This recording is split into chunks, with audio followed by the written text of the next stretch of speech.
Hi friends, நம்ம மகாநதி ஃபேன்ஸுக்கு ஒரு இன்னொரு சர்ப்ரைஸ் அப்படின்னு சொல்லலாம். எஸ், நம்மளோட மகாநதி சீரியல் ஃபேன்ஸுக்கு எல்லாருக்குமே இது ஒரு பெரிய ஒரு ஹாப்பியான ஒரு நியூஸ். என்ன ஒரு வருத்தமும் இருக்குது அப்படின்ட்டு சொல்லணும். என்ன ஹாப்பியான நியூஸ்னு சொல்கிறீங்க, வருத்தமும் இருக்குதுன்னு சொல்கிறீங்க. எஸ், நம்மளோட மகாநதி சீரியல் ஆர்டிஸ்ட் எல்லாரும் சவுண்டு பார்ட்டி அப்படின்னு சொல்லி நம்மளோட விஜய் டிவியில் சூப்பராக போயிட்டுருக்க ஒரு ரியாலிட்டி ஷோ. அந்த ரியாலிட்டி ஷோவுக்கு நேற்றுக்கு நைட் வந்து ஷூட்டிங் போயிருக்காங்க. அங்கே எடுத்த ஒரு சில புகைப்படங்கள்லாம் தான் நீங்கள் இப்போ பார்த்துட்டு இருக்கீங்க. நம்ம லக்ஷ்மி பிரியா ரொம்ப பியூட்டிஃபுல்லான ஒரு லாங் ஃப்ராகில் அழகாக டால் மாதிரி நின்றுட்டுருக்காங்க. நல்லா இருக்குது பிக்கு. 6 பேர் போயிருக்காங்க நம்மளோட மகாநதி டீம்லேருந்து. ஷாதிகா, லக்ஷ்மி பிரியா, ஸ்வேதா, அப்புறம் நம்மளோட குமரன், கங்கா, நிவின், இவங்க எல்லாரும் போயிருக்காங்க. ஒருத்தர் மட்டும் மிஸ்ஸிங்னு சொன்னேன் இல்லையா? எஸ், நம்மளோட சுவாமி மிஸ் ஆகுறாரு.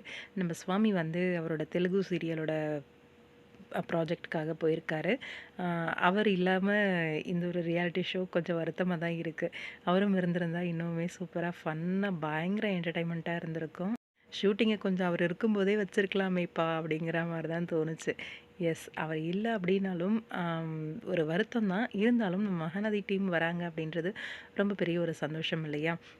அப்கமிங் சவுண்டு பார்ட்டியில் நம்மளோட மகாநதி டீம் ரொம்பவே சந்தோஷமாக இருக்குது. உங்களோட கருத்துக்கள் என்ன? டிஎம்மில் நிறைய பேர் வந்து கேட்டிருந்தீங்க, சவுண்டு பார்ட்டி வராங்கன்னு கமெண்ட்டில் பார்த்தேன்க்கா உண்மையா அப்படின்னு சொல்லி. நானுமே ஃபஸ்ட்டு விசாரிக்கல. அதுக்கப்புறம் பார்த்தா அவங்க தான் வந்திருக்காங்க. நம்ம சாமும் வந்திருந்தா கொஞ்சம் இன்னுமே டபுள் டமாக்காவாக இருந்திருக்கும். ஒரு சின்ன வருத்தம் தான். உங்களோட கருத்துக்கள் சொல்லுங்கள்.